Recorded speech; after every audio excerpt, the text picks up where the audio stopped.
নমস্কার দর্শকগণ, এসএ নিউজে আপনাদেরকে স্বাগত। আজ আমরা পৌঁছে গেছি পশ্চিমবঙ্গের পাহাড়ে ঘেরা একটি ছোট্ট জেলা কালিম্পংয়ে।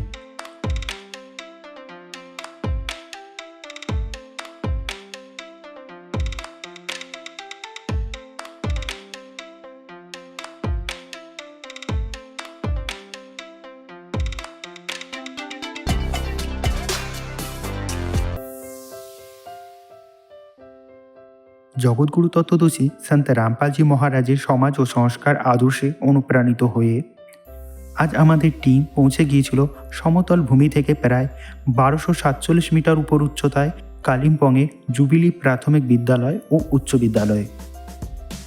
স্কুলের পরিচালনা সমিতি, শিক্ষক ও শিক্ষিকা মণ্ডলীর সহযোগিতায় স্কুলের সুবিশাল অডিটোরিয়াম হলে জগৎগুরু তত্ত্বদর্শী সন্ত রামপালজি মহারাজের আধ্যাত্মিক তত্ত্বজ্ঞান 2D অ্যানিমেশনের মাধ্যমে স্কুলের সমস্ত ছাত্রছাত্রী, তাদের সাথে আসা তাদের অভিভাবক এবং সমস্ত স্কুল কর্তৃপক্ষকে দেখানো হয়।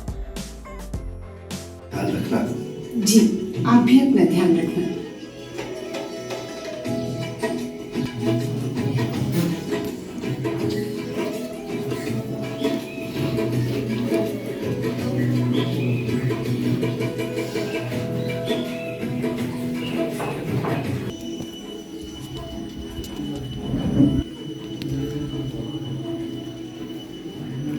मथुरा में तीर्थों की यात्रा वैसे तो सरोवर में पानी बहुत ही गंदा था। फिर उतर जाते हैं, कहा जाता था कि उसमें नहाने से स्वर्ग मिलता है, इसलिए गंगा जी ने उसमें स्नान किया।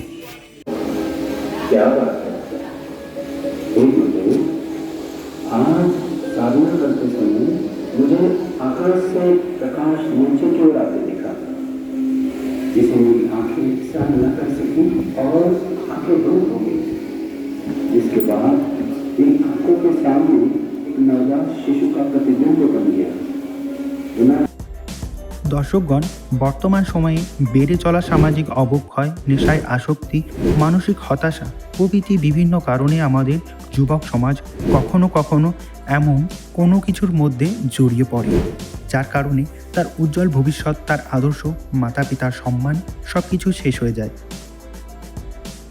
তাই জগৎগুরু তত্ত্বদর্শী সন্ত রামপালজি মহারাজ তার সৎসঙ্গ প্রবচনের মাধ্যমে সমাজের প্রতিটা বর্গের মানুষজনকে একটা নতুন দিশা দেখাচ্ছেন। বর্তমানে সন্ত রামপালজি মহারাজের লেখা জীবনের পথ ও জ্ঞানগঙ্গা বই পড়ে লক্ষ লক্ষ মানুষ নেশামুক্ত জীবনযাপন করছেন। পিতামাতার সেবা, গুরুজনদের সম্মান করা, সর্বোপরি গীতা, বেদ, পুরাণের সঠিক তত্ত্বজ্ঞানের শিক্ষা ও দীক্ষা দিয়ে সন্ত রামপালজি মহারাজ বিশ্ববাসীকে কল্যাণ করাচ্ছেন।